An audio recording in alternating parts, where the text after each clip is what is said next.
Overcoming procrastination through mindset shift, আমার চিন্তাটাকে change করা। আমি যেমন ভাবে চিন্তা করি সকালে উঠে সেটাকে আরেকবার দেখা, আমি যেভাবে ফিল করি নিজেকে সেটাকে আরেকবার ফিল করা। Reframe thinking, celebrate small wins, embrace failure. তাহলে কি করব? প্রোক্রাস্টিনেশনের আগে লিখে রেখে দাও প্রিকাস্টিনেশন। ব্রেনকে বোকা বানাতে হবে। Please write procrastination. বলে সে কি স্যার, ব্রেনকে বোকা বানানো? Yes, you heard correctly. Procrastination, procrastination আসার আগে। তুমি তোমাকে তুমি তোমাকে ভালো বেশি বোঝো না বাইরের জগৎ ভালো বেশি বোঝো? কি হয় প্রিকাস্টিনেশনে? ফোকাস তৈরি হয়, সেলফ এস্টিম তৈরি হয়, পাওয়ার অফ কনসেন্ট্রেশন তৈরি হয়। কারণ আমি জানি যে আমি এই কাজটা আসবে আর আমি প্রোক্রাস্টিনেশন করব, সেটার আগে আমি প্রিকাস্টিনেশন মেরে দিলাম। এই স্লাইডটা জরুরি। Overcoming procrastination through ultra simple mind roots. 5টা প্রমিস আছে। প্রথম প্রমিস মর্নিং রুটিন, লিখে রেখে দাও। Promise 1 dominoes effect. Promise number 2 no to snooze. 3 নম্বর, তাহলে কি করব? ভীষণ ইম্পর্টেন্ট এবং ভীষণ কাজে লাগে। পাঁচ, যেদিকে অ্যালার্ম আছে যদি আমি সহ্য না করি তাহলে উল্টো দিকে ফিরলাম। 5 4 3 2 1, আমি উঠে পড়বো, মনে মনে কাউন্ট করব আর উঠে পড়বো। লিখে নাও, মনে মনে কাউন্ট করব, উঠে পড়বো, যাই হোক না কেন।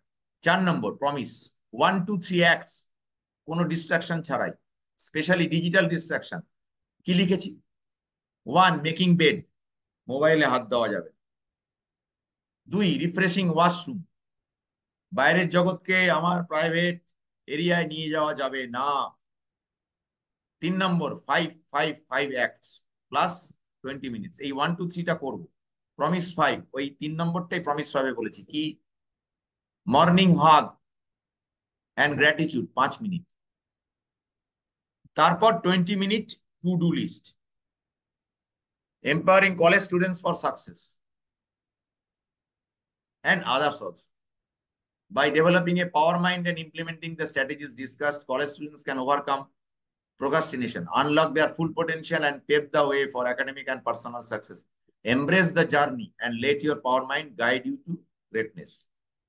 তাহলে দাঁড়ালো কি? Sum up. Please remember, you have only one mind and the same mind to carry on throughout. তোমার একটাই মন এবং কেবলমাত্র একটাই, যা কিনা কালকে, যা কিনা এখন, যা কিনা পরেও। সো নেভার ডেয়ার, কখনো সাহস করো না, please to allow scattering. Scattering K allow করো না, ডিস্ট্রাকশন কে অ্যালাউ করো না, টক্সিন কে অ্যালাউ করো না। কাকে? To clutter your mind under any excuse, rather with the power mind to use its full capacity to live empowered.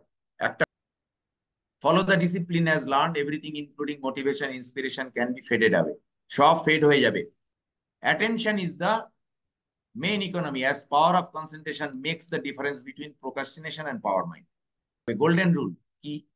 এই golden রুলটা লিখে রাখতে পারো। Start the smallest, practice the easiest, do anything everything with fullest possible attention, and mindfulness as power mind habit. লাস্টে যেটা বলে শেষ করব, এত কিছুর মাঝখানে সেলফলেসনেস কিন্তু হওয়া দরকার আছে।